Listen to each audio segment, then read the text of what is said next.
All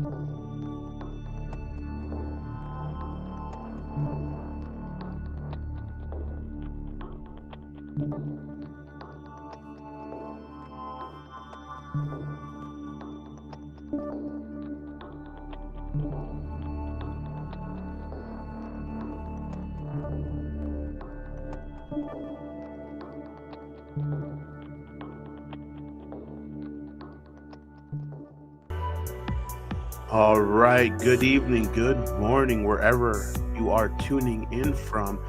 And thank you for tuning in tonight. I'm sorry, my camera's positioned up here, so if I'm looking this way, I'm just looking at my screen.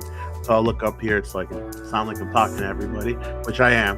So welcome tonight to this awesome podcast we're doing on Moviecrew17 The Lounge. I'll be bringing our special guest in.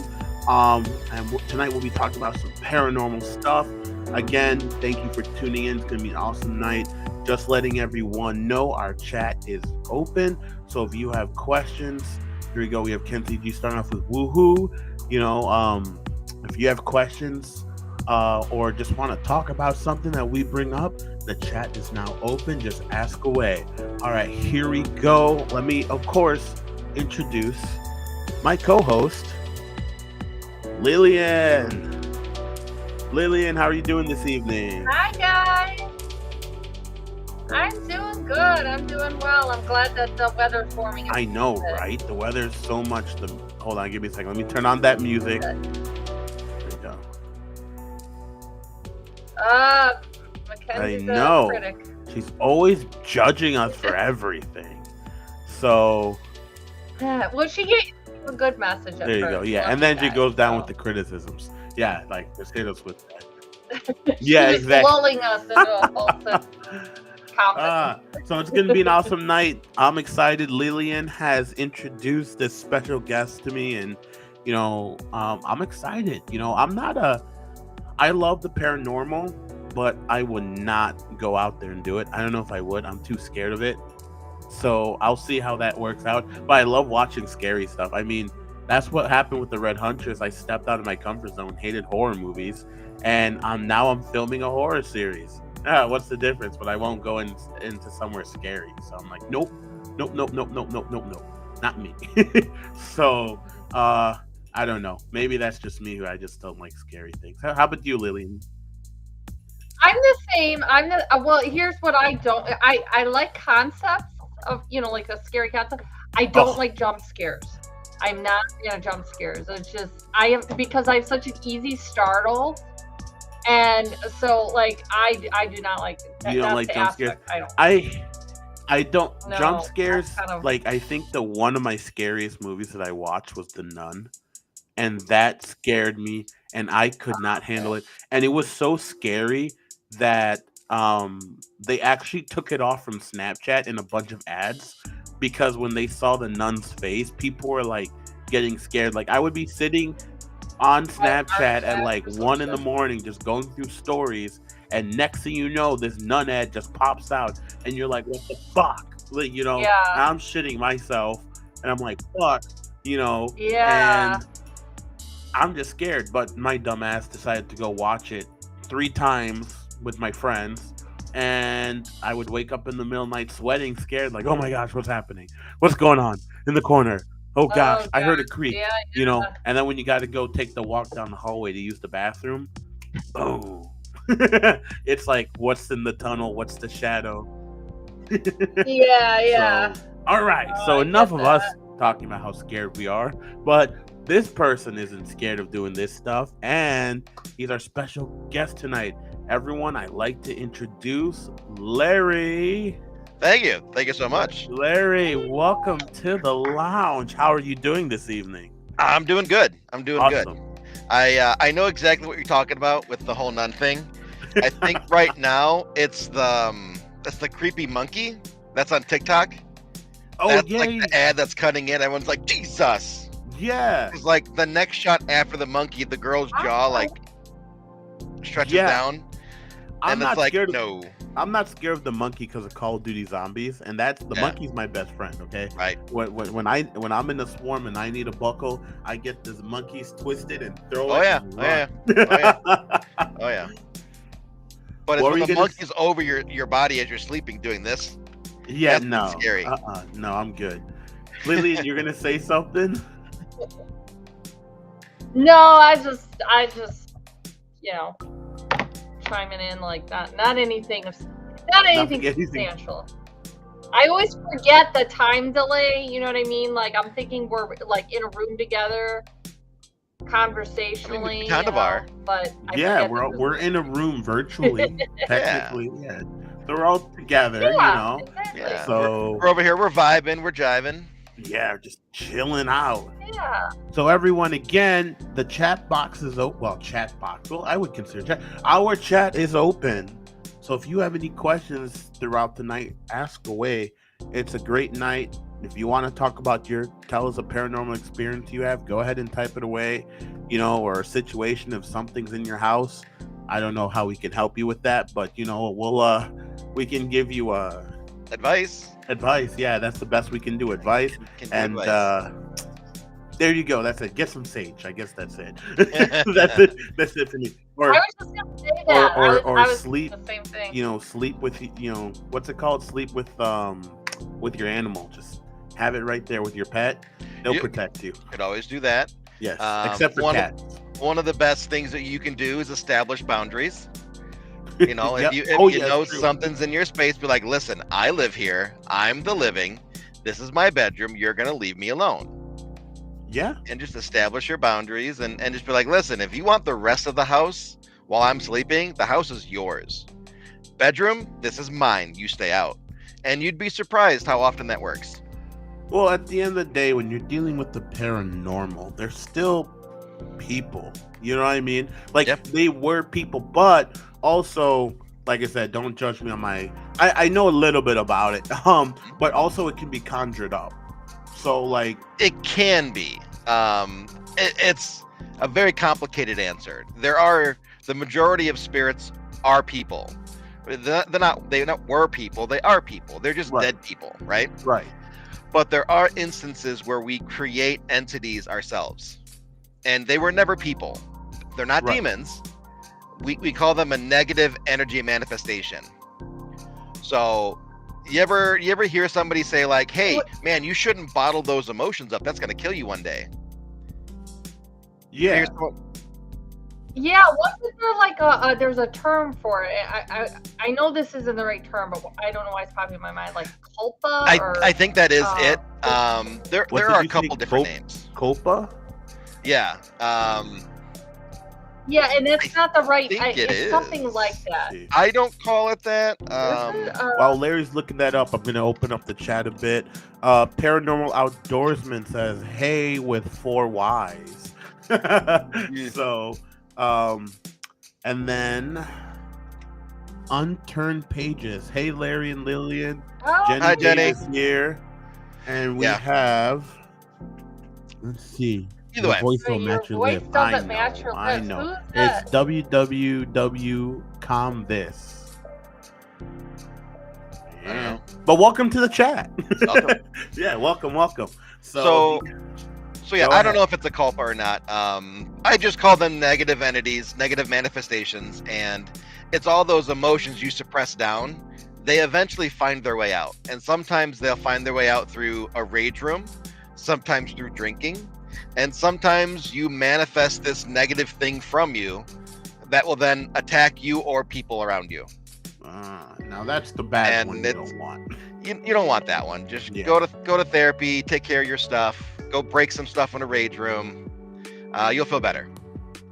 And I always tell people, because I know there's so many paranormal people who go out there, the hunters, they love to disturb the graves or start digging and messing. Don't do that. Please don't do that. Those aren't your ghost hunters or your investigators. That's not them. Okay. The ones that are doing that are your thrill seekers. Okay. Those are the hobbyists. Those are the teenagers, the 20-something-year-olds. They don't know any better, or they don't care. Right. Anyone that actually really does it, usually 9 times out of 10 has a huge respect for cemeteries and the dead in the place of their rest. Okay, cool. Because you see a lot of that. Like, so, we went to Bachelor's Grove a few times because it's not far. You know, and and the story why there's so many angry spirits are there because of grave robberies, and there's history about Al Capone, I think, in there as well, that Yep. I don't know if it's has been confirmed linked, but there are stories about Al Capone dropping bodies over there. So the story is that Al Capone would dump bodies into the pond. Okay. And it's possible, but the pond is only a couple feet deep. So it's like, if I'm gonna dump a body somewhere, I dump it to where it would stay fully submerged. So, but the thing is, over there's a shallow pond. If anyone has ever Very shallow. been to Bachelor's Grove, it's not a big area. It's not big at all. I think it's a small cemetery, and a lot of people go in there. And there's a lot of stories in there of people actually drowning in that water because they see something, like they see a visual of a house, or they see like a visual of they hear dogs barking and they always go towards them. And I know Hilary. Oh, go ahead. Sorry, I was just on a tangent. Like, it was bugging me what the term was. What you guys were talking about? Tulpa, not culpa. Tulpa with a T. Okay. Tulpa. Yes. Yeah, it was in, I learned from Twin Peaks, The Return. Okay. And one of the characters has like a tulpa that's like sent out a fracture of their personality, and it like, They can. But sorry, I went down the rabbit hole. You're good. That's All right. probably not the answer. But they're no joke though. I mean, they can hurt people. And those are when it's I love reading that, not those type of art. I don't enjoy it, but they're interesting to me about all these things about what happens and all these investigators and stories. Like, I know the one thing I'm looking up now is the catacombs in Paris. Oh yeah. Like I there are a lot of investigators who go down there, and there are investigators who actually get killed down there because they can't get out, or they go too deep. They get lost. Yeah. Exactly. Yeah. I mean, or I think it's there's a lot of gases down there too. Exactly. You run into a gas pocket, and all of a sudden you're gas pocket or water. Yep. Or flooding, and it's like cave diving. I can't do those cave dwellers. The people who go like they squeeze themselves into this small cave. Nope, no thank you. I can't. No thank you. I've seen too many TV shows and movies where the cave filled with water, and I'm just like, no, never. Nope, I'm good. You can't even run. You're just stuck there. You're just gonna sit there against the wall like crap. Yep. Crap. That's it. And it's like done. You're dead. No more. No, thank you. So what else do you do, Larry? Do you just do paranormal? I'm gonna pull up your website actually. Yeah, sure. Primarily, I'm a filmmaker, so I try to gear most of my stuff with that in mind. Okay. So a lot of my productions for the paranormal are, reality-based series or documentaries, stuff like that. I do have a couple narrative pieces that have paranormal elements to it, just for the fun of it, and then I get brought in to do other things that have it's kind of paranormal adjacent, if you will. Okay. So the last thing I did was for Tribe 3 Productions. It was a short documentary about Days of the Dead horror convention in Chicago, and it's a horror con, yes, and the celebrities were all pretty much there for horror, but Tribe 3 sponsors the paranormal experience, right? Which is how we were all there. So there's a little bit of the paranormal through that because of them being there. So it's like it's paranormal adjacent, right? But otherwise, it's all it's a lot of paranormal stuff. I mean, it's cool though. Like I know a few people who do like paranormal work. Oh, I'm sorry. Did I go to the wrong one? There we go. I know people who do paranormal work, and sometimes when they do it, it's not as.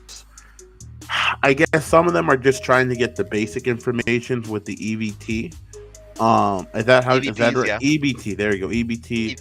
EVP. EBT. Electronic voice phenomena. There you go. Yeah. And how they use that. And if people don't know what that is, it's like a static box. And what it does, it picks up, I believe, using frequency, right? That Close.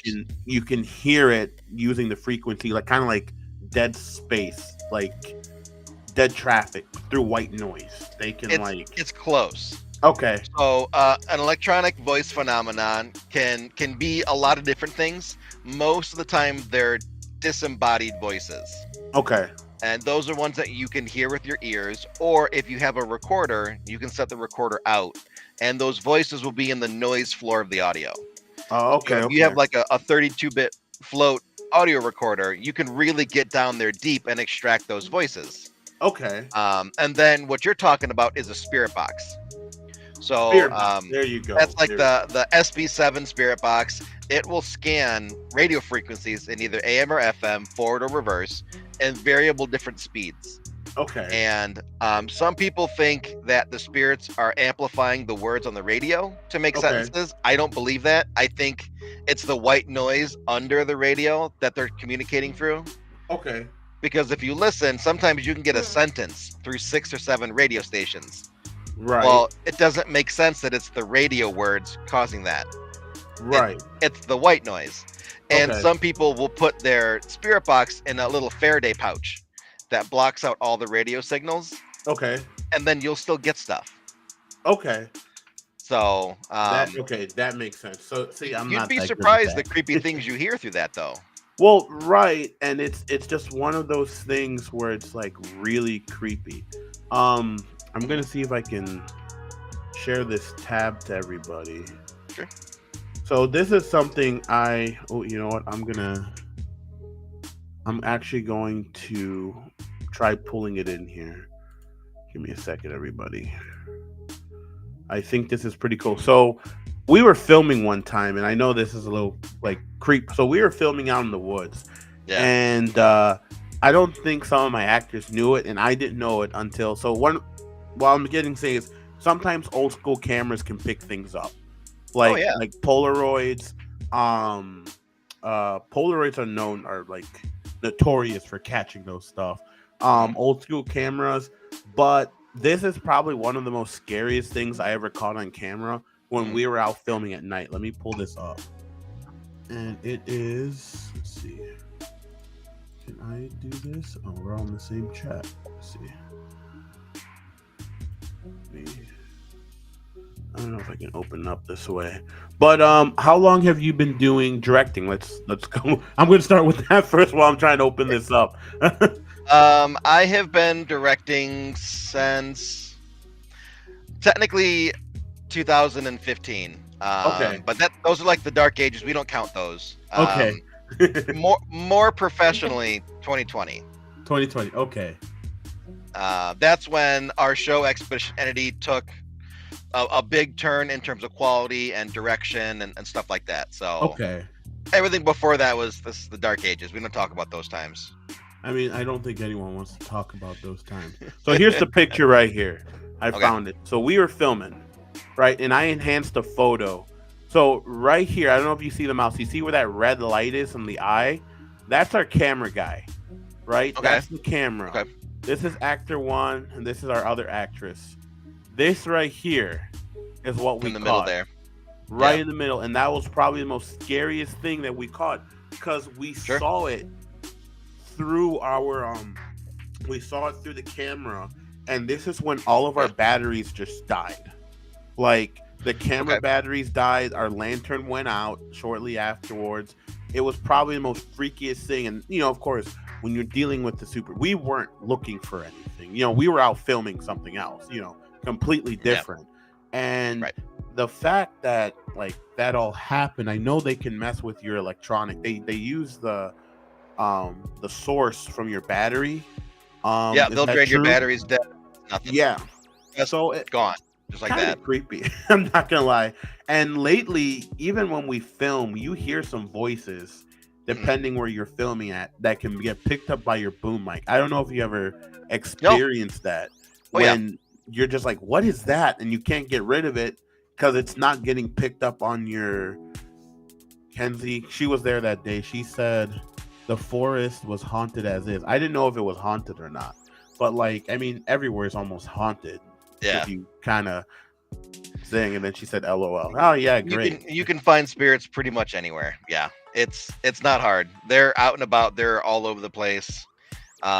Sometimes you'll get lucky if they don't mean to show themselves to you, but a lot of times they're just trying to let you know, hey, I'm here. Come and talk Right. to me. Here, I'm going to show you something, and then you just happen to be in the right place at the right time. I found like Larry, the Broadmoor Broadhead? one that I reviewed. Broadhead. Yeah. I always say Broadmoor. It seems like Broadmoor. I thought it was really interesting that the spirit there really didn't like females. So that one, Like, that was there's 30 plus spirits in that building. It's a 60,000 square foot middle school. And the particular spirit for what you're talking about, it's one of the principals from the early 1900s. And he is a very strict individual. Now, what is this Life and location called? I was gonna pull it up on our screen. It's Broadhead Manor, Brodhead, in Broadhead, Wisconsin.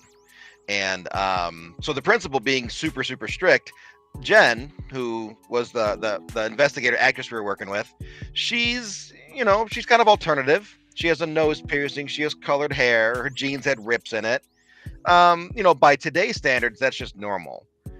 But, back in the principal's day, she'd be a troublemaker. Someone who would be in the principal's office a whole bunch. So he didn't take kindly to Jen. And during the session in the principal's office, she, all of a sudden, you could see her on camera just kind of check out. Like her eyes go kind of glazed over and she's just gone. And then she'll snap to, and then she'll go again. And then finally she's like, guys, I got something to say. He wants to keep a ship shape and he wants to be really strict. And then she goes, and I got to get out of here because I'm going to pass out. So she stands up, she takes 2 steps forward, and she partially faints, like just goes down all heavy like. And it just so happens by luck, the way we were filming in the small room, I had 2 cameras crossing like this. And there was nowhere for me to stand because the empty room was behind us. So I'm wedged in between 2 cameras and the blind spot between them. And that was the spot that Jen fell into without knowing it. And I was standing in front of an entertainment center that if I wasn't there, she was going to smash her face on the corner of the entertainment center. So legitimately, she could have died. Ooh. And it just so worked out to where I was in the right place at the right time and just went, oh, and caught her. Wow. So, and that was all in the episode that she reviewed for us, which was fantastic. Thank you so much. Oh, of course. You did an You picked up amazing on a job lot of with the it. things that most people don't. Yeah, well, that's what I was looking for. I like, when I review something, I watch it. I look for like, what's anything interesting that stands out. And you had a lot of interesting, like, artistic takes on something that, like, okay, on its face, it's like, okay, this is interesting, it's spooky, but you didn't just put like, okay, this is what's going on. You had kind of a your voice showed through on it, and I thought that was pretty cool. The subtle messages you were trying to show, No one else has picked up on like 3/4 of the things that you did. Most people don't even realize that the same font for the title is used for the captions. Like it ties from start to finish. And it was not one of the things I pointed out. I can't remember. What's that? For so long. Was that one of the things I pointed out? It was. It was like I think one of the first things, even, just because that's one of the pieces that connects it from start to finish is the font all the way through. Yes. And I was like, damn, she got that. Holy cow. So this is Hilario. Let's do Bastrop Grove.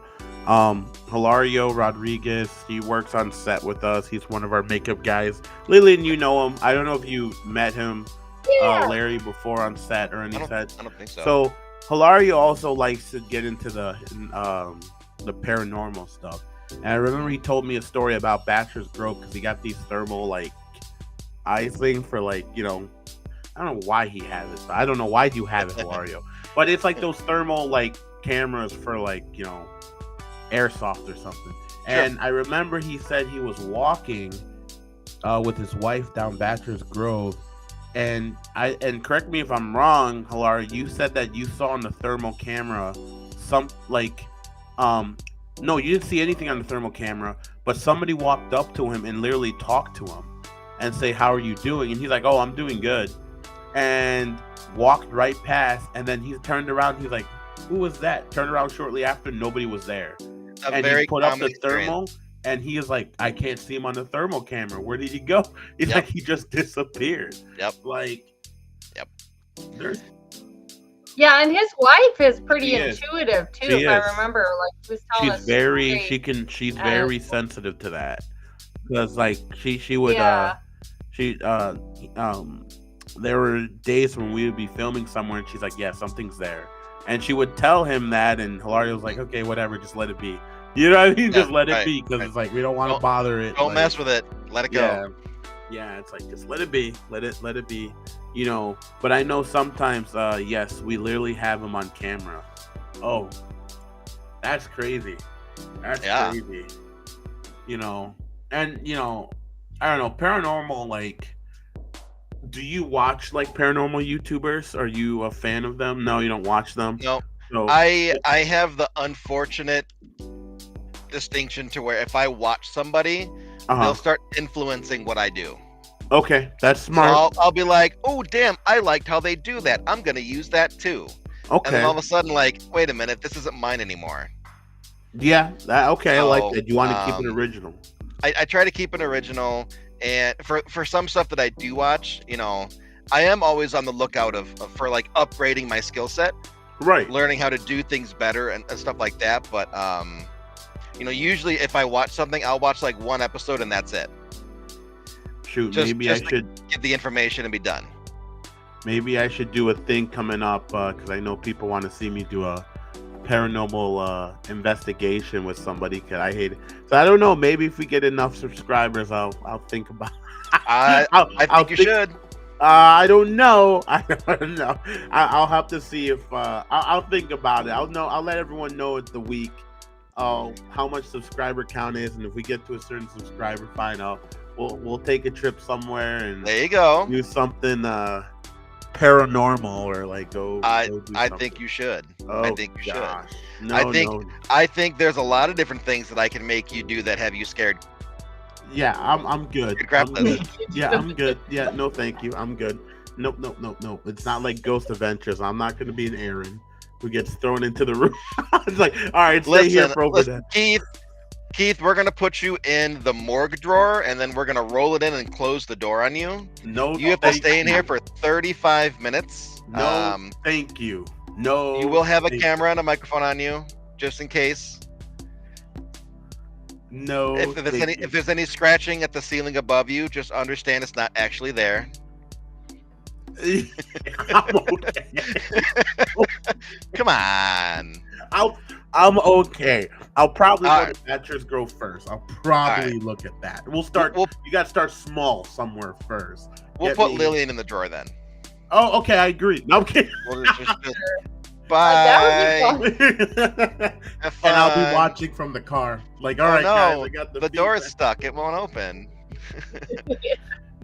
No, knowing that I would not be able to go ghost hunting with Hilario or them. They're gonna like, okay, just stay here. Gone. See, there you go. I told you. 2 hours. He's already starting some crap. 2 hours. Mm-hmm. No, thank you. I'm good. There is one of the places I'm going to. Good. Go ahead, Larry. I was just gonna say one of the places that I'm going to this year. There's a challenge to where you're strapped into a wheelchair, like completely strapped down, and you're alone in this asylum hospital type place for 30 minutes. Oh, and you're just you can't move. You are stuck. All you can do is sit there and watch things happen to you. No, thank you.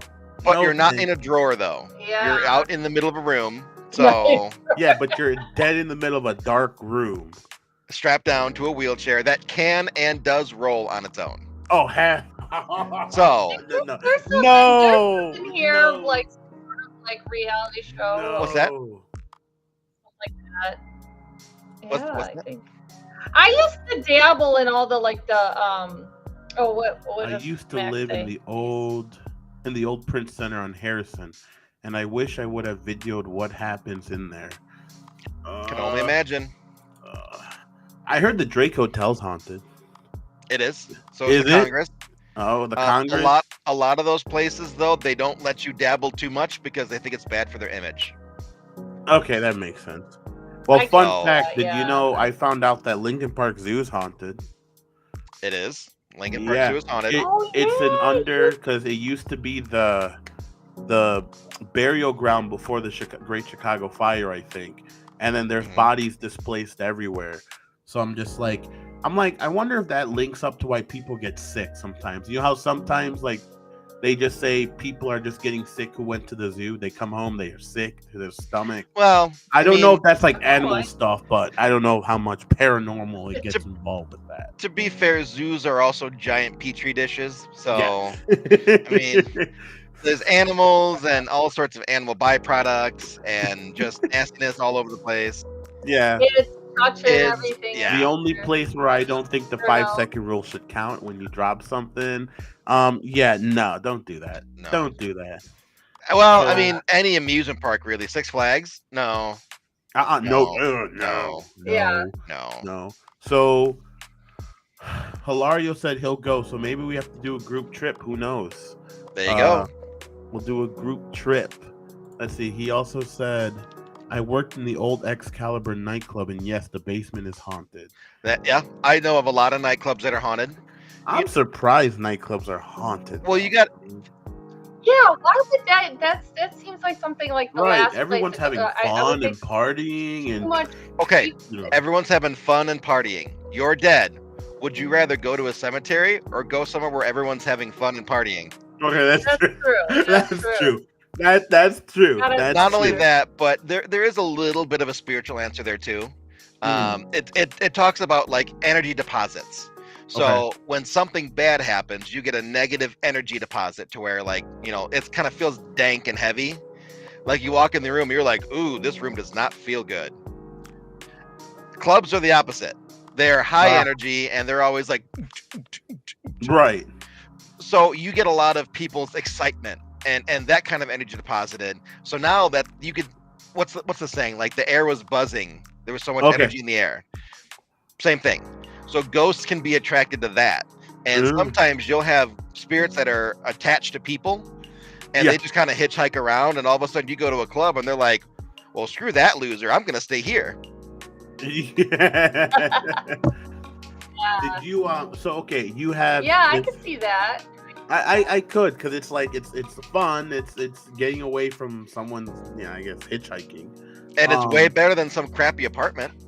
Yeah, it could be true. Yeah, they'll just stay there. What's it called? Endless shots. Oh no, I spilled. Oh no, I spilled. Oh no, I spilled. Hey, Beetlejuice is probably the best movie that explains the afterlife, kind of in a funny way. A little bit. There are some themes that do translate. Yeah, I mean, I forgot what Beetlejuice, but there's some. It's not a lot, but there's some. Yeah. There's like, a lot of creative elements there that are narrative at best. Like, what was it? In Beetlejuice, they couldn't leave the house. They were stuck there. So that is relatively true. Okay. It's not like there's this invisible barrier that blocks them. Most of the time, they just don't want to. Okay, because they're comfortable there. They're comfortable there. So there's a place in Rockford. It's called the Tinker Swiss Cottage. It's, for all intents and purposes, a museum. Like it's a county museum. It's the original house built by one of the founders of Rockford, Robert Tinker. Okay. His entire family haunts that house.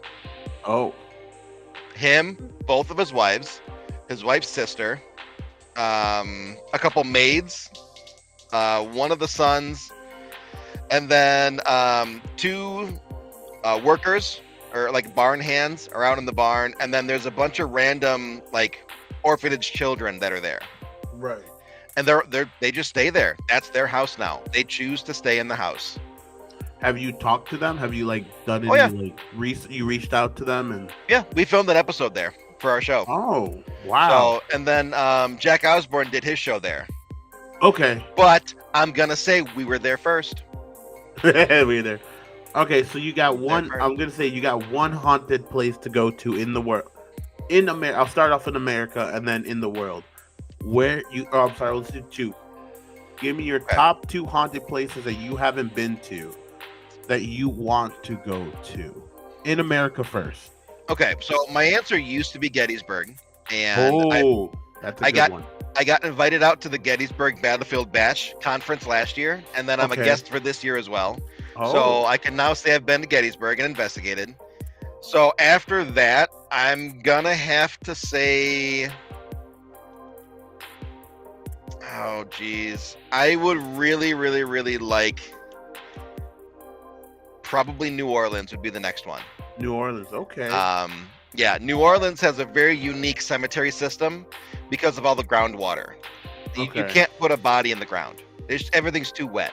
Right. So they have the above ground crypts. Okay. And when a hurricane comes through, those crypts get knocked over and demolished, and then bodies will float away. Oh. So you have a lot of pissed off spirits that, might be willing to say a few things. And then there's a long history of voodoo and black magic and all sorts of funky stuff down there.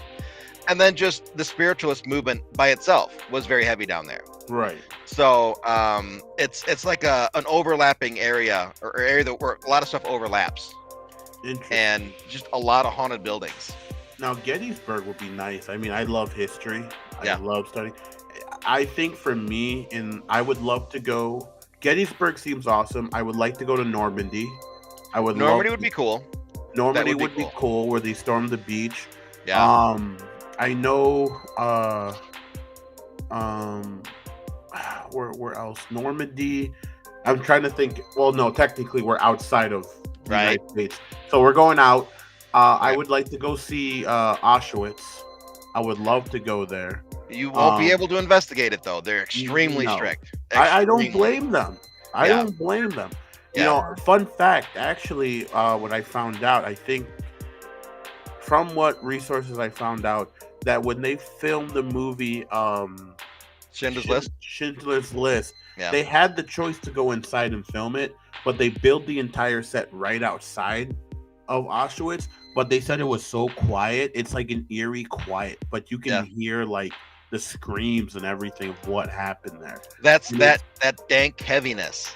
Yes. You feel like you're in a tomb. It's so heavy on your shoulders. Yes, it's very dark. Like anywhere that's a war zone, battle zone, master site. Yeah. Conjuring House would be something I would love to go look at. Not anymore. But it's not anymore. No, because I watch paranormal people who go on there. I watch people who do it, and I see their stuff, and I'm like, I don't know if this is fake, because a lot of them they're saying is like they're debunking. This is not happening. This is not true what it can do.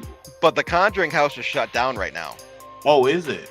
It is. The owner of the Conjuring House, Jacqueline Nunez, has a screw loose.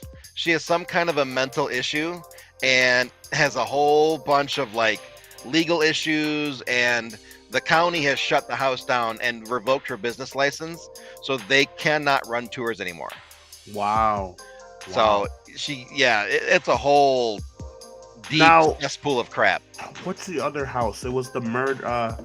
The movie talked about it. The Conjuring 2. Is it? What was the house they were? I don't know if it's Conjuring 2, but they talked about it where the guy killed his whole family. Amityville. There you go. Is that an actual place, or is that just the movie title? So, Amityville, I believe, is the town. Okay. But the house itself is actually a real house. Somebody else lives in it. Okay. They've since removed the windows, the iconic windows, and put regular windows in. But nobody's reported anything like that since. Okay. I think it was the DeFeos were like the big story, and then the house got sold to a bunch of other people and haven't had any problems.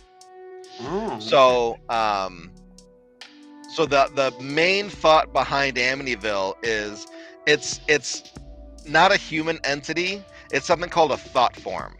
okay. And a thought form basically, like, for lack of a better term, it replaces your thoughts. And it makes you think things that you wouldn't normally think. Oh. It's not human, it's not demonic, it's one of those negative entities that they just are. They manifest on their own sometimes, or they come to manifest in certain ways, and they could get stuck in a house. It's like a poltergeist. I don't know if it's Or a not poltergeist. exactly even A that. poltergeist is also another negative entity that isn't human. A poltergeist, Yeah, it's usually attached to people that are like Teenage coming of girls. age. Like they're usually they, like they always attach to yeah. teenage girls. So a lot of that has to do with hormones and emotions. Hormones, driving your teenager, they're all over the place, right? Up and down and up, all over the place. Mhm. And then teenage girls tend to have more emotional issues than teenage boys do. The only emotion that a teenage boy has is rage. That's pretty much it. They're always angry for some reason. Whereas, teenage girls are Yeah. kind of all over the place in their emotions. The poltergeist kind of develops in that overlapping area of emotion and hormone. And it only lasts for a couple years, in that window. So it could be when you turn 14, it could be when you turn 16, 17, and then it tends to go away after a short amount of time. But usually the activity only happens when the teenage girl is there. And it happens when the teenage girl is upset, and it happens to the people that are upsetting her. So you'll get stuff thrown at you. Like if you were upsetting Lillian and Lillian was 16 and you pissed her off, a cup could come flying across the room and hit you because you pissed her off, and that poltergeist said, yoink, and threw it at you. Or if she's just mad in general, cabinets could slam, drawers could slam. I've had like lights, like I've blown light bulbs. Light bulbs? I say yeah, like it's in conjunction if I've been upset about something, and then it could be coincidence. Everything could be chalked up to coincidence, but I think that it was like my energy like going out there and. So what I'm hearing is Lillian's a witch. Okay. This is speculated or speculated. It makes a lot of upon, sense yes. now. Makes a lot of sense. I'm picking up what you're putting down. Yes. I've dabbled in this stuff, like even as teenager, like 12, 13. I think I was telling Keith this and Kenzie when she was in the thing before, and when I did like automatic writing. Yeah, Dad does that. Not seances. Kind of like a trance in our basement, and I had one thing where I was doing a Ouija board. She didn't like the idea of me doing it, but she's like, I'll do it with you, whatever. And we were, in the room doing it, and like I think either she or I was falling asleep because it was so boring. It wasn't doing anything really. It was just doing stuff. And all of a sudden, a picture. My dad like did paintings back in the day, and it was a picture of this nun. And it was propped up behind a portrait, a picture of me. Like I don't mean to cut you off. That's so creepy because he painted a picture of a nun. Yes, that's what the Warrens, the actual Ed did. He actually had a dream. Yep. And he painted a picture of a nun. Really? Oh, that yes. is. I didn't know that. But yeah, this picture, as this Ouija board seemingly wasn't working, knocked it down. Never fell before. It fell in my picture, and my mom was like, "We're returning this Ouija board." So we returned it back to Toys R Us when they sold it. Toys R Us? Whoa! Yes, that's where we got it. Yeah. Ouija boards are made by Hasbro. Yeah. The same company that makes all these kids' toys, they make Ouija boards. Right? Yeah, and she's like, is anything wrong with it? She's like, it works. So there's a reason why Ouija boards work. And it's a little controversial, but it also makes sense. So let's imagine the three of us are doing a Ouija board, right? We all have our hands forward. We're holding the planchette like this or whatever. And Keith, you ask a question. Hey, is my grandmother here right now to talk to me? So there's this thing called the ideomotor effect. It's basically subconscious little tiny muscle movements that we can't see. It's just like a little nudge or a tremor almost. Right. And what happens is when you make that tremor, because you know the answer, you want the answer to be yes, right? So you make that little slight movement over, we feel that movement, and then we kind of feel into it. We're not pushing, but we're also not keeping sure our hands are still. Okay. And we're still making those little tiny muscle movements. It feels like we're getting pulled, but we're not. And then you feel the two of us pushing this direction, and then you go along with it too. And then all of a sudden, here comes our answer. So you're kind of subconsciously, you're answering your questions yourself. Just a little bit. It's how would you say? It's triggered by that first. That's the start. Yep. That ignites it, and then it goes on. And then you all just kind of feed into each other, going, "Oh, it's moving." Yeah. Is it? That's the weird thing about it. Was when that happened with the picture, it wasn't moving really at all. Like, yeah. And again, I don't know where my mom got this information. She's like, I've heard that if it doesn't move very much, that means, like, if it just moves a tiny bit, that means you are tapping into something. I don't know if that's true or not. But certainly the picture thing was very strange that it happened right at that moment. Well, I'm sorry, go ahead. No, you're good. Oh, so Kenzie just says the power influence, and it's very important because I'm going to say this. If we all went into a dark room, right, and I didn't tell you anything about this place, I just said, let's go in. You're going to walk in freely. The only thing on your mind that might be like, okay, if I say, oh, nobody's in here, this is my house, you walk into a dark room, you're not going to think of anything, right? But if I tell you it's haunted and this and that, your subconscious kicks in and you're going to start thinking, okay, it's haunted. Off the back, you're going to start your mind is going to start playing minds on you, seeing things, and it's like nothing could be there. Right. And then you get what's called pareidolia. Okay. And there's two versions of it. There's visionary and then auditory pareidolia. Okay. And basically, that's like if you looked at a picture and you saw a random assortment of pixels. To your mind, that's a face. That's I noticed that. Like, okay, like, oh my gosh, what's it called? Do you know when you look at your? Okay, this is weird, but there's something where people look at themselves in the mirror and they just stare at the mirror. Oh, scrying.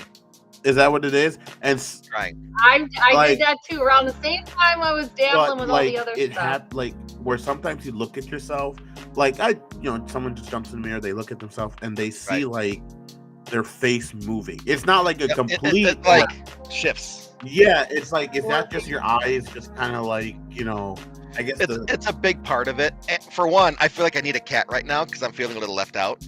Well, you both we have a cat dog going on. Oh, is that a dog? Yeah, there you go. Okay, well. Hey, Ace, look at.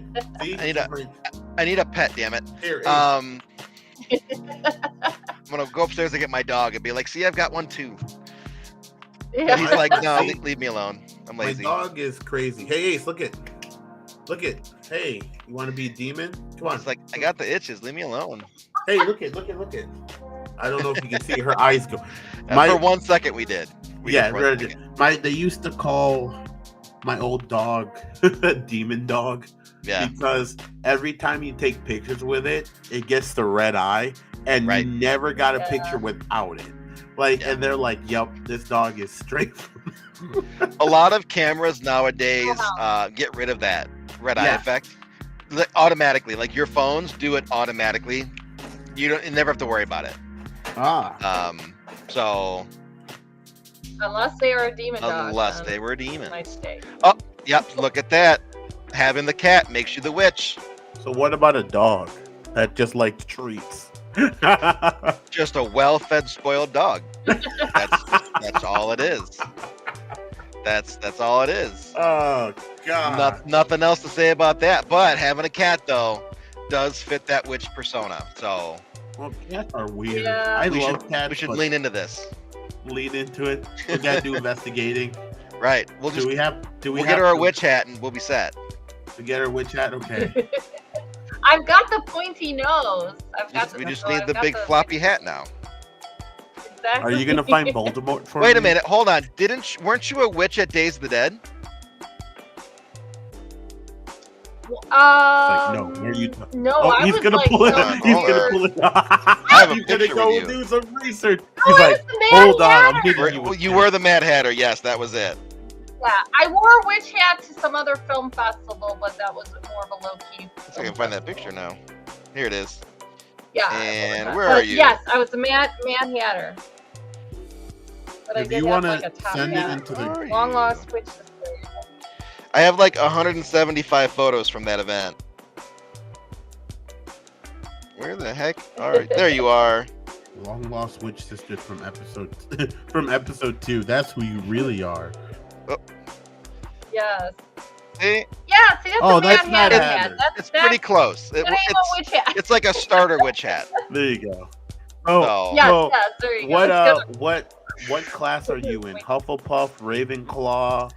I'm a Slytherin. You're I'm a Slytherin. Slytherin. I I'm haven't a tested full- for me yet. Yeah. Every time I test as a Gryffindor. I'm not a Gryffindor. No. I don't think there's a lot of people. Oh, I'm Gryffindor. No, the fuck, you're not. Yeah, You are everybody gets it. Everybody gets Exactly. it. They want to feel like nice. It's like, Yeah. nah. Yeah. You're straight up Slytherin. Like, Right. And you know, Slytherin gets a bad rap because of the movies and the books. I completely get it. You know, all the bad people came from Slytherin. But it just except so for happens, Snape. Yo, Snape was dope. I Snape, love Snape. Snape. Yeah. right? It just so happens that some of the characteristics of Slytherin happen to preclude them for bad things. Yes. But there was also Slughorn, the professor. I believe he was a Slytherin. He was.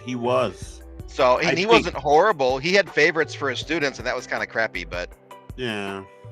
I mean, I mean, whatever. come on. Who doesn't like Voldemort? It's like, Happy bitty. the way he laughs and everything is. Oh yeah. Like he's Yeah. so funny. Like I mean, Right. dark funny, but funny. So I googled it. These are the characteristics for Slytherin: ambitious, resourcefulness, and cunning. Cunning, yeah, not a great one. Yeah, But being ambitious and resourceful, that's not exactly a bad thing. no, that's You know? really good. Yeah. What is Gryffindor though? Gryffindor, I know that one is like courage is their big one. Okay, which makes Um, sense. Let's see. It is brave, daring, and determined. Brave, daring, So and yeah, determined. courage, determination, loyalty, chivalry, stuff like that. Interesting. But you know, again, back to Slytherin, we have leadership, and Slytherins are loyal too. It's just they're loyal to those who matter to them. Exactly. Everybody else, you're on your own. Exactly. Find a Gryffindor. I'm a Gryffindor. Ravenclaw. Let's Now, see. What's Ravenclaw? Ravenclaw would be intelligence and witty and creativity. Okay. That's kind of so like Hufflepuff too. They're also very individualistic people.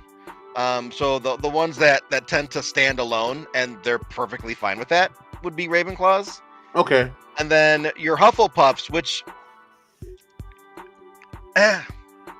I don't get this one. It's like not what Hufflepuff is in the film. The They have a damsels strong, in distress. but well, and also the stoners. Yeah. Like they have their common room is next to the kitchen. Ah, yeah. They get the munchies, they go next door. Dumbledore's been putting that out in the air. Right. So I mean, Hufflepuff, they're Have you seen the tables they have when they eat in the cutscenes? I'm yeah. like, you're telling Oh, yeah. me that y'all don't have the munchies Yeah. after, like, if you like, what are y'all like doing? And I'm like, Right. bro, like, I would be so fat, like every day, like, Yeah. bro, Yeah. like, Yeah, what? and it's endless food too. Endless. That's what I'm saying. Yeah. So I wonder- Hufflepuffs are a strong sense of justice. They're like patient. Patient is their strong characteristic. They're friendly, non-confrontational, group-oriented, and practical. eh. Eh. It's like, hey, we got these 3 strong houses. Yeah, okay, Hufflepuff, we'll give you one too. Yeah, there you go. It's just you're just good people. How about that? Everyone's just a good person. Oh, and a God. stoner.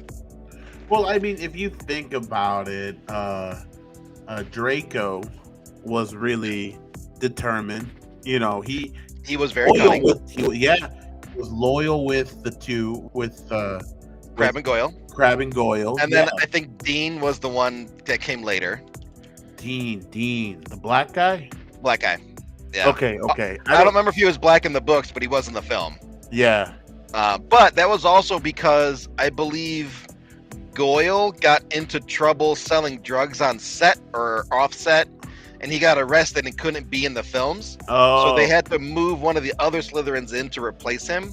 Oh. And I think they chose Dean, but I don't remember how it was in the book. Okay. So, I haven't read the book. Or maybe it was Crabbe, the shorter, rounder one that got in trouble. I can't remember now. One of the two. One of the two, yeah. So, Draco definitely fits Slytherin to a T, definitely. But Harry Potter also could have gone to either, because he has both traits, and he chose Gryffindor. Right. And yeah, he chose it. It wasn't because the Sorting Hat wasn't said that it's not. You make the choice wherever you want to go. Right. Right. And as the hat was on his head, he kept going, not Slytherin, not Slytherin, not Slytherin. Yeah. And he's like, not Slytherin. Why? You know. Yeah. They're the kittens of the houses. Yeah. Right. Okay. So, what is the scariest moment that you had with the paranormal that you encountered? The scariest ones that you. Honestly, I don't really have very many at all. Oh, okay. I'm very fortunate to where, bad things don't really happen around me very much. So I've been bitten by a spirit. I've been scratched. I got bit. It's actually in one of our episodes for the show. Actually, no, it's not, because the location wouldn't let me put it in. So I have a clip of it. So we were doing an investigation in Freeport at the Haunted Masonic Temple. Okay. And it's this large 1,200 person amphitheater stage area. And we're just sitting out in the rows, and around me there's this cold spot. That's like the chair on this side and the chair on that side. And we have a thermal camera that's showing just purple, cold around me, and I'm red, yellow, white. I'm hot. So I'm talking to the 2 spirits that are around me, and I'm ignoring the 3rd spirit because I want to talk to these 2 guys first. Right. So, the spirit comes through on the spirit box wanting to talk, and I'm like, not yet. I'm still talking to these guys. Right. So I'm sitting in the chair of the theater like this, and all of a sudden I feel a pinch on my arm right here. And at the same time I go, the spirit box goes, bite. And I didn't hear it because I'm looking at my arm like, what the hell was that? And the other investigator I was with, she's like, it said bite right when you looked at your arm. And then, numerous questions after, did you bite me? Did you just bite me? All confirming. And then the host of the show, my business partner, Dan, later on that night, he was using his dowsing rods. And then the dowsing rods confirmed that the spirit had bitten me. Wow. And it was this little circle, like a red circle on my arm there. And within an hour or 2, it was gone, which usually happens. It disappears pretty quickly. Wow. And then that was it. I got bit. I wasn't scared. It wasn't scary. It was like, what the hell is that? Why does my arm hurt? Wow. There was another time at Broadhead Manor, which I think was in the episode that you critiqued, where I got grabbed on the shoulders. And I'm just like, like all the muscles in my back locked up, my arms locked up, my shoulders locked up, and I'm just like, I don't like this. I don't like this. I don't like this. That's all I could say. And then eventually, he let go. And then we're going to leave now. Thanks for talking to us. Bye. And then, walked out. Yeah. I feel like you got a high tolerance for, Yeah. So I do. I mean, I've been doing this for 15 years. But within the last year, I also found out that I'm a light worker. which, from what I've been told by a lot of people, yet included, plays a big part of that too. Okay. I'm a very specific kind called a light keeper. And like a light keeper in a lighthouse, the person that keeps the light going, Okay. I keep the light going. I emanate light at all times. I'm just a big giant glowworm. Okay.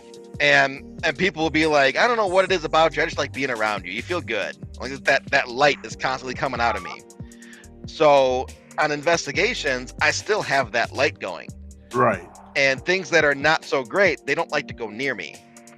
So they'll go by somebody else, and then I don't get messed with. So do you think spirits like to mess with people who are scared already when they come in? Like, do they like to pick on like oh yeah, we know this guy is gonna like freak out, so let's mess with him and get a humor. They won't hurt you. They're just gonna they just, it's like bullying a little bit. You know what I mean? For amusement. You can be hazed by spirits. Yeah. That's crazy. Yeah. You can figure out pretty quickly who has the least experience. So, yeah, I'll go in with Ghostbusters equipment. Like, that's gonna do it. They're gonna be like, Ghostbusters equipment. He's the new guy. Yeah, get him. Get him. His Ghostbusters outfit costs $100. That guy's equipment costs about $10,000. We're gonna go after this guy. They're gonna get him. We're gonna get the Ghostbuster. I'll be safe in my Master Chief costume. I'll be okay. right. Lo and behold, they'll still pinch you under the armor. So yeah, I know they'll find a way, and it's like ah. They'll just go right through it and be like, yoink, I got you. I will run my fastest marathon if somebody touches me over there. He's like, yo, that's a new record. Why don't you do that every day in the gym? Because I'm scared. See, now you can't do that though because it's dark and people get hurt doing that. Well, I so get that, you have to casually walk out so you don't hurt yourself or other people. Oh gosh, it's like I'm freaking out, but I'm walking. That's when you do like the scared power walk, like. Yeah, what was it from Get Out? The guy who was running like ooh, just like where are you going, buddy? The power walk version of it. The power walk version. Yeah, that way nobody gets hurt. Oh gosh, I couldn't handle that. We'll find out when we take you to Bachelor's Grove. Oh gosh, I know Hilario's gonna be like, "Let's go," and I'm just like, "Oh gosh." We were there because you can go and visit during the day. Oh, yeah. It's Forest Reserve. It's open. Yeah, it's open. And so Kenzie went with a few other people with Hilario, and I was parked across the street in Rubio Woods. And it's the only place to park. Yeah, it's the only one that's not haunted. That's not like, well, you still kind of get some of it sometimes. Yeah. So I was sitting there and I was talking to my buddy on the phone and my dash cam. I had my dash cam on, and I was like, "What the hell's going on with my dash cam? Like, it's like picking up like something talking." And I'm sitting there on the phone with him. And I'm looking at him like, why is this picking up? This is being funky. Whatever. Who cares? Mm-hmm. So I later he gets off the phone. I said, hey, the cops are coming by. They're doing their rounds because it's already sundown. So they come out and I turn on my car. The dash cam restarts. And I go back and let me hear this. And I kid you not, you hear and it gets really raspy. I didn't pick up what it was. Oh gosh. See, what we're gonna do is we're gonna get Keith to agree to go live, so that everyone can see him agree, and then he can't back out. No, I am not agreeing yet. So Lillian, we should take Keith. Do you agree? I don't agree. So Keith, when the weather warms up, I do not consent. We'll pick like a nice time when the weather's nice and warm. Oh gosh. I do not consent. You know what? Where's the paperwork? Not consent. I'm not gonna lie. I would like to go in there. Yeah. I think I'll go in there. I'm not gonna say I will. I'm not confirming, but it's an option right now. Think about the views. Yeah. Think about you do like a special broadcast of the show at 4 p.m. on a Wednesday or something, and honestly, I mean, I wouldn't mind going live out there, and we can do a little like just walking around the place, you know. Piece Nothing- of cake. I do it all the time. Yeah, I mean, it's not. I get scared of something attaching to me. You know what I mean? That's what I'm worried about. And so that's when you bring the right person with you to make sure it doesn't happen. So Because we'd bring like Diet with us. Who? Diet. She works with Tribe 3 as a psychic medium. Okay. She's a master teacher for all psychic topics. She's a medical intuitive, all sorts of stuff. She also happens to be my best friend, but that's besides the point. She's great at that kind of stuff, especially for people that are new to going to investigate. You know, she keeps that little bubble around you so that nothing attaches to you. Okay. You know, it's interesting. Like I always find it interesting because it's like I don't know. I find it interesting, but also when you watch all these YouTubers that go out there, you're like, no, I don't want to do that because the way they do it is very disrespectful, you know. Well, and it's not all the time, but like they get something comes at them or they go crazy or you know, some like you're like, I don't want that, you know, just a quick scroll, but like I mean, we talked a little bit about YouTube before the show started, right? Yeah. And how YouTube is really coming along to be the best place for indie works and stuff like that. Yeah. It is the same for the paranormal. The paranormal really is pushing hard onto YouTube right now. But if you want those clicks, those engagements, and those long-term views, you have to make it engaging. Right. And a lot of these YouTubers are going out of their way to make things look more scary than they actually are. Right.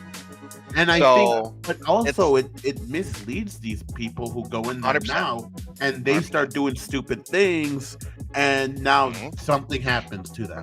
And let's be honest, like, you know, if you go crazy or something like that, it's not diagnosed as possession. It's, you know, it can turn into mental. People have gotten like rashes or sick. Like, what is the house that's, I forgot his name. He does Ghost Adventures. What's the guy? Not Aaron. Zach Baggins. The Demon House. It's in Indiana. So he tore it down. Yeah, he tore that down. Yeah. But it was so haunted that people who would live across the street got something messed up with them. Yeah. Like and right next door to them. The family was really like messed up, you know. But I know in Bachelor's Grove there's a place, so you know, you walk down the trees, the pathway, and then you come up to the cemetery where the girl, where the infant, the lost infant is, and people would like leave like these toys or like something there, and then they say the infant's supposed to help you, like, you know, to make it through. It's kind of like, okay, I'll keep you safe for now, you know. But I don't know if that's a like something true or not, or people just it's not. It's a superstition. It's a story that somebody told that stuck. Right. And it's like a big thing because everybody says, oh, you got to leave the toy there because, you know, if you don't, something's gonna happen to you in there, you know. Right. If I were making a YouTube video, what would be more engaging to watch? Me saying something like that, or me just walking in there going, this doesn't mean anything, so we're just gonna ignore it? Yeah, that's true. That's true. You would want to watch the one that talks about how we have to pay homage to this little girl spirit, so we have safe passage through, and it amps the emotions up, so you're more engaged in it. Right. Completely made up. You see the whole difference between, I guess you could say it's like filmmaking, like what we show you on film after everything's edited versus what happens behind the scenes. It's like, this is really boring. It's like, it is. It is. And there's a difference in how everybody does their paranormal content too. Right. Some are a little more dramatic and others are a little more dry. Okay. I try to hug the middle to where if something naturally happens that's dramatic, we showcase it. If it's just us talking to spirits for 10 minutes, then that's just us talking to spirits. That's it. Right. But yeah, like even the Discovery shows, you know, they're designed and shot and storyboarded in a way to look like it happens in one night. Right. But it doesn't. us in the film world, we know that happened over a week Right. because they have costumes. They wear the Right. same shirt for a week straight. They just have Right. different, versions of it. Versions of it. So it looks like one night, and that's why they get so much activity, because it happened over 7 days or 5 days or even 3 days. Well, let's do this. I'll say this. Over the summer, Lillian, you want to go? You going? Would you take? All right. So over the summer, I will think about it, but there's a chance I'll go up to Bachelor's Grove. Can we get a clip of that? Can somebody clip that out? It's gonna be on YouTube. Like, put it as a short on the channel. There you go. Yeah. It's not a yes, but it's These more are, favorable. records. See, Larry has now convinced me a little bit more Yeah. to go check it out. So if we have a group go, I'll be like, okay, I probably will go see who Right. comes along, and we'll see. But that's something everyone keep an eye on, though. But I'm kind of leaning towards it going. So just one day I'll go. I'll lean towards it. If the right group of people go, I'll look at going. So See, Kenzie's got it. She got it clipped out. it's We're good. already done. Oh gosh! And now there's So, proof. Again. We're going ghost hunting. Yeah. No, it's not going. I will see. I'm leaning more towards it. Come on. We're holding you Come to it. on. But yeah, I mean, it's interesting. I've encountered things that was unintentional because I wasn't looking for it, but now it's like a little bit different. So let's see how that plays out. Like I said, we'll see what happens. We'll play it out by summer, and we'll see what happens. So Absolutely. I'm not doing it in the middle of winter though. Fuck. No. I'm not. It's 50 degrees right now, and it feels amazing. But fuck. Right. We go from like -20 to 50 and swampy. We got to get through this part to where the ground is at least solid. Yeah, and that's gonna be like July.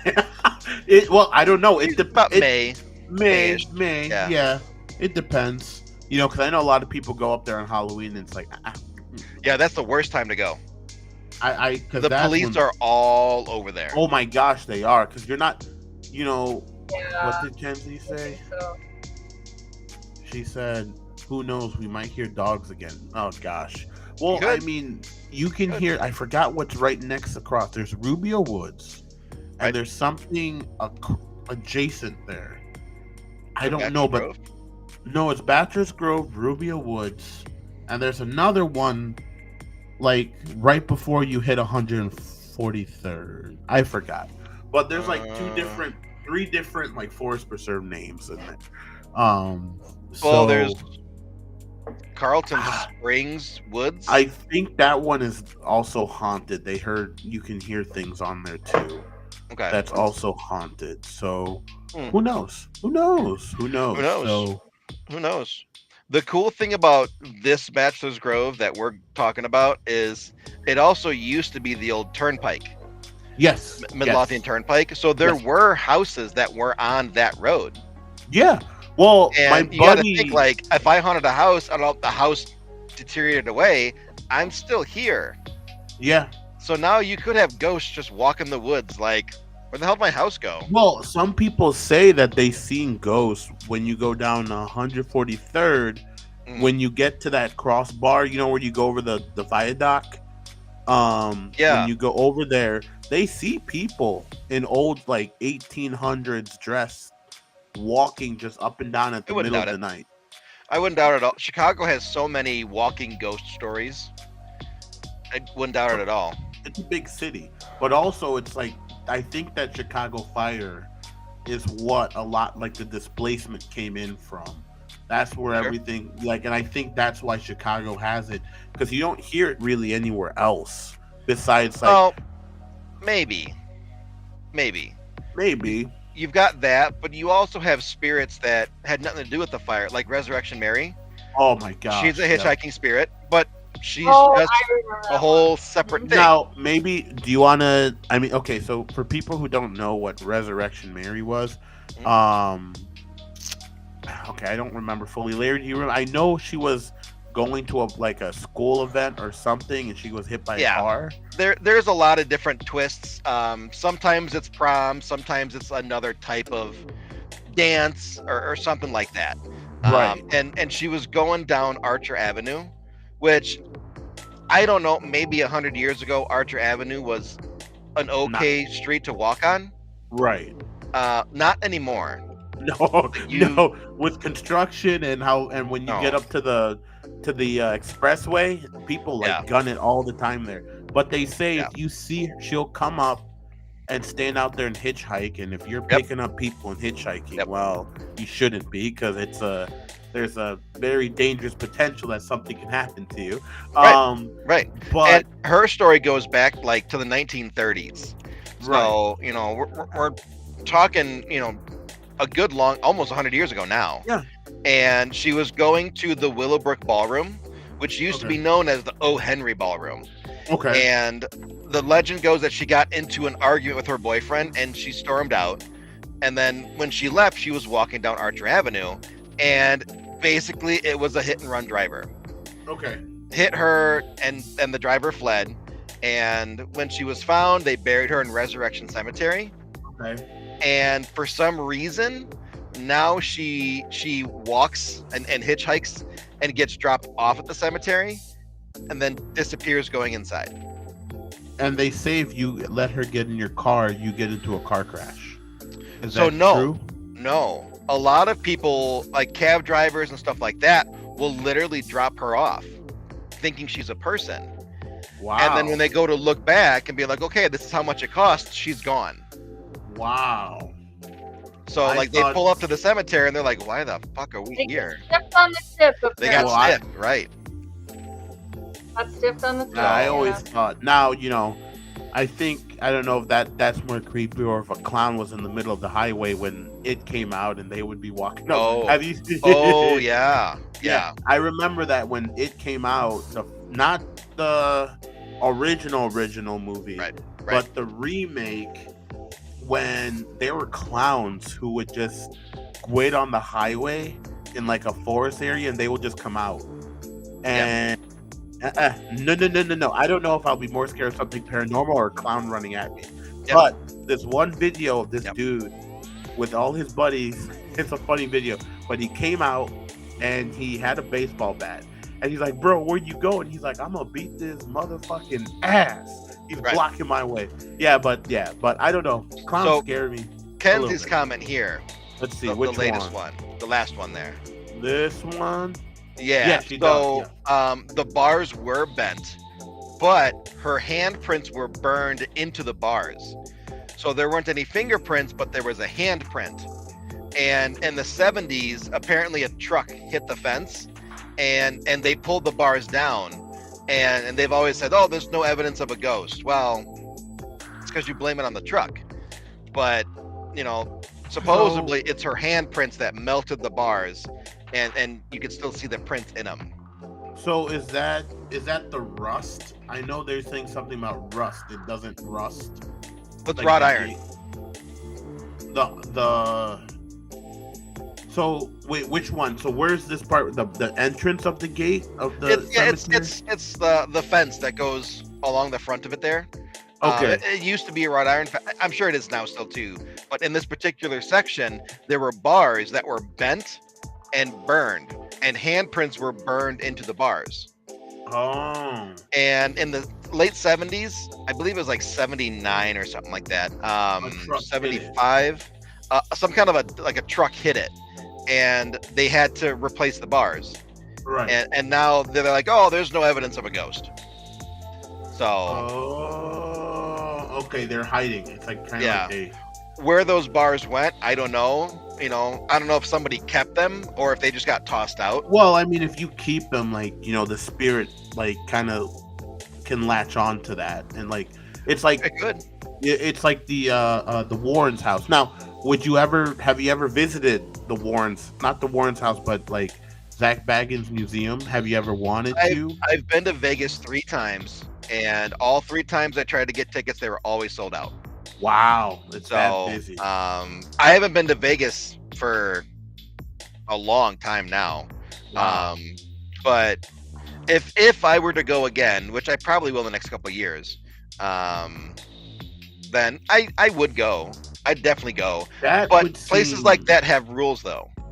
Oh yeah, I would hope so, because I know you sign off crazy way saying that they're not responsible for anyone attaching to you. And that does happen.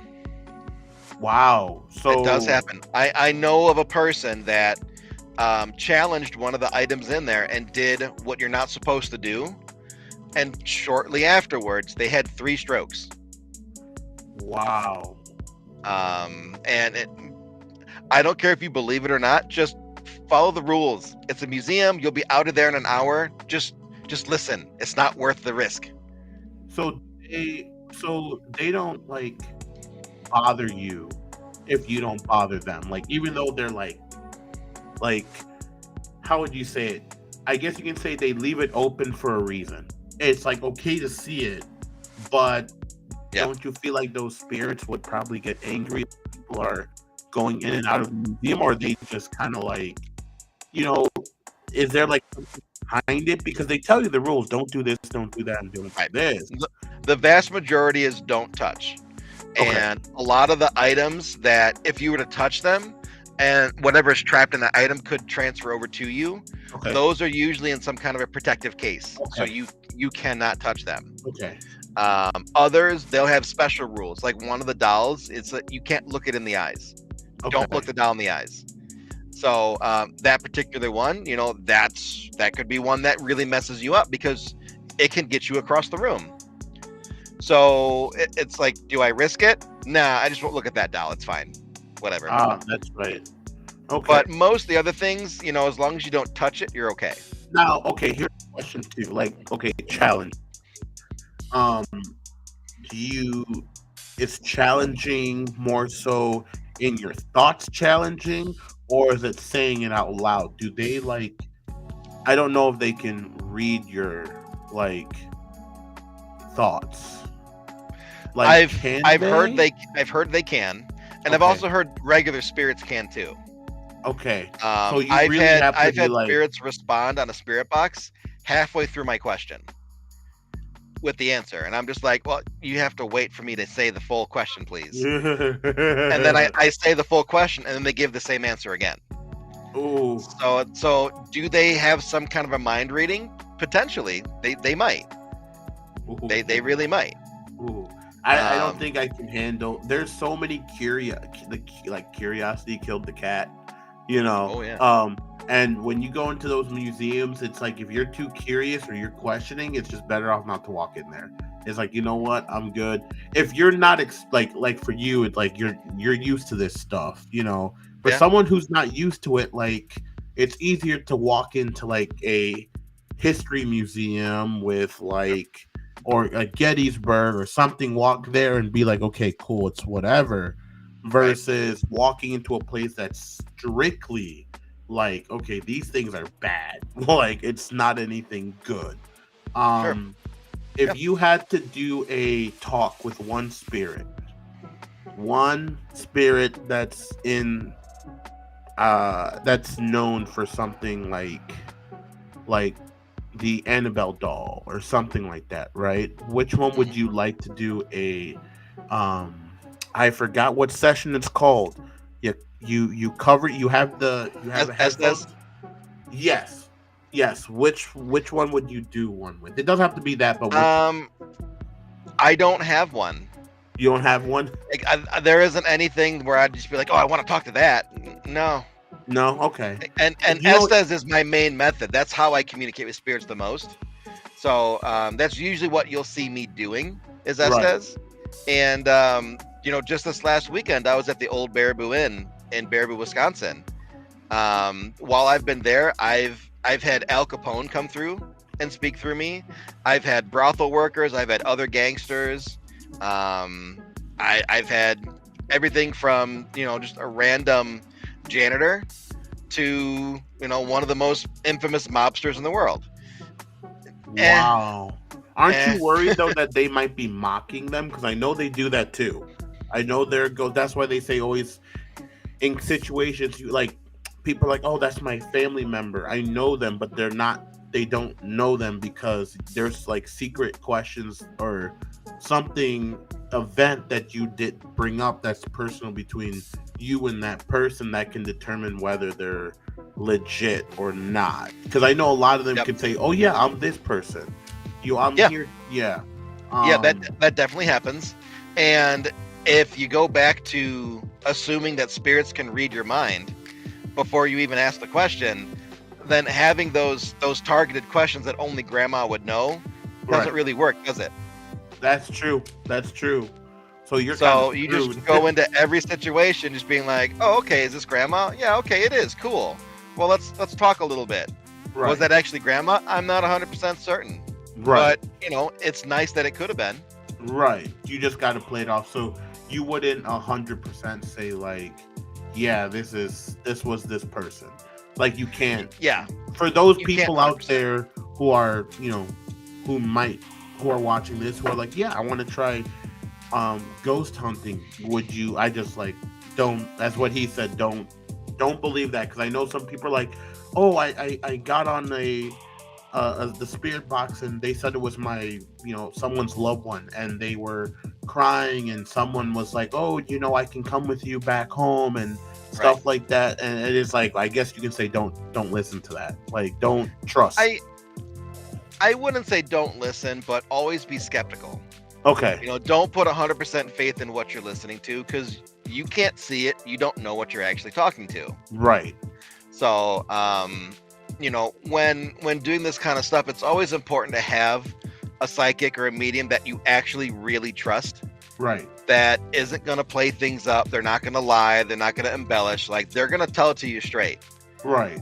Working with one of them, because they can see things, they'll be able to be like, yeah, that's not them. That's somebody else just saying that. Wow. Okay. And then you'll be like, oh, hey, what the hell, jerk? What do you mean you're Al Capone? Right. She just said you're Bugsy. Why are you telling me you're Al Capone? Right. So, but the problem though is, especially with social media, is psychics and mediums are a dime a dozen. Right. And you should always vet them. Never go into it believing they're the real deal because they have a Facebook account. Like, you should go out and see them and interact with them and see them investigate, just to see if they are the real deal. Right. All right. Well, I know we're coming up on our hour and a half, getting close to the end of this, and The show flew by. I The show know, went right? really It's fast. awesome. It's great. Do you have anything, Lillian? I know you've been quiet. You've been listening. I know. I have so many Absorbing. questions, 'cause this is Just like absorbing it all. Yeah, I'm a listener. Well, the most obvious question, I guess, is what are you working on next? What's on your plate next, Larry? All of that. Oh wow. Yeah, I've got six full projects in the works now. A seventh that I have to add onto the board. I have three that I'm shooting but not editing, and then another one that starts in September that I have to find a spot on there. So I'm looking at about 10 or so projects in the works for this year. Wow. Wow. Some of them are other people's stuff. So I'm really happy to do that, because all I do is show up, film, and then give you the files, and I'm done. It's beautiful. There you go. It's a great thing. I just finished up Days of the Dead here in January. So right now I'm still kind of pushing that a little bit more. I'm working on getting it onto Film Hub to see where else it can go. I know. Yeah. I think Tubi and Amazon Prime will do shorts, and it's about a 9-10 minute short doc. So that's kind of the goal for that, is to see if I can get them on there. And then, since that's my Tribe 3 project for last year, because the two of us are in Tribe 3, the project for this year is a cosplay documentary. Ooh. Where we focus on Chicago cosplay, following Tribe 3's newest cosplay artist, Leah Lux.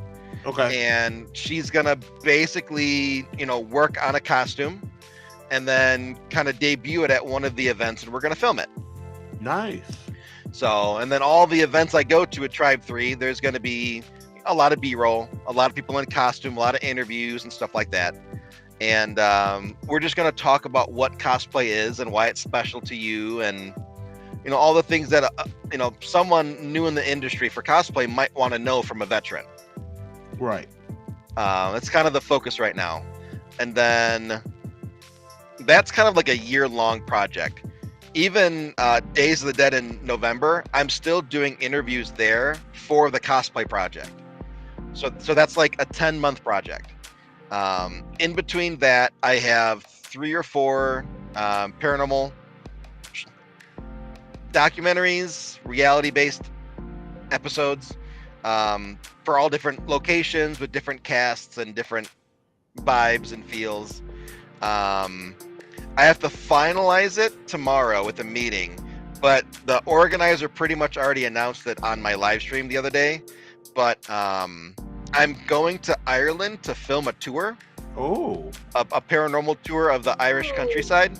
Oh. And it's gonna end filming at Lemp Castle. Oh, okay. So I have to figure out how to get my camera equipment overseas now. But otherwise, that's a pretty big project. That's gonna be a lot of fun. That is. Yeah. Yeah. So I'll have a lot more stuff for you to review and critique there, Lillian. Remember, every time I shoot something, I'm just like, let me know what it has. Let me know what it does. Yeah. I know. I'm so behind on We'll just drop everybody else and only remove my stuff. And we're covered.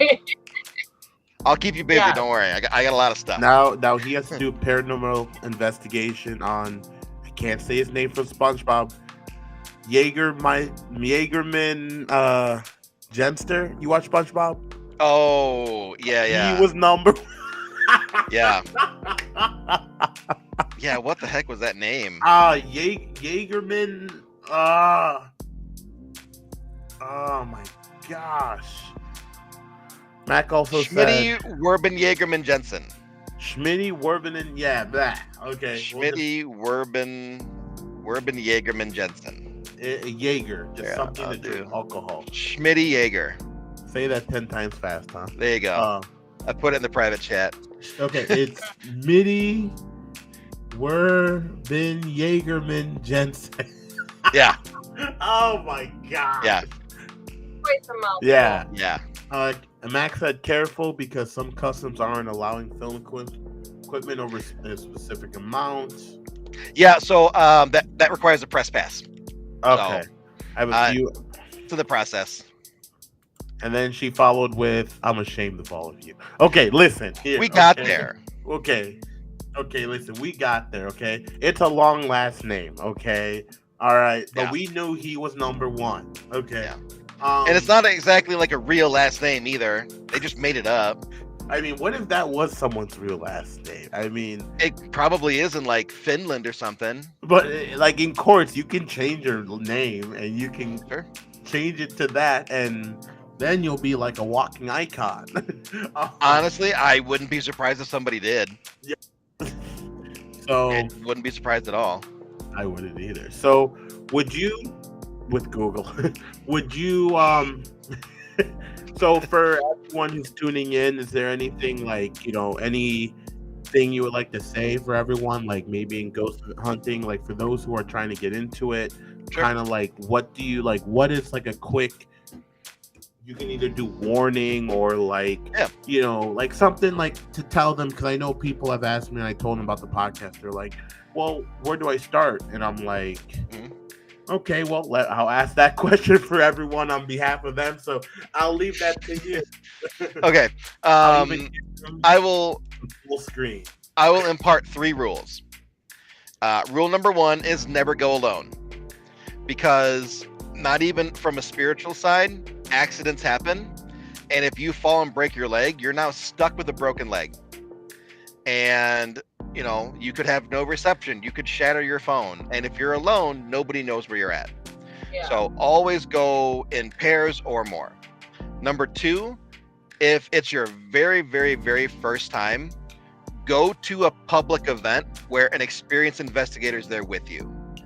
That way you can see how things are done. You can see the equipment and how it's used, and you can ask questions all night long.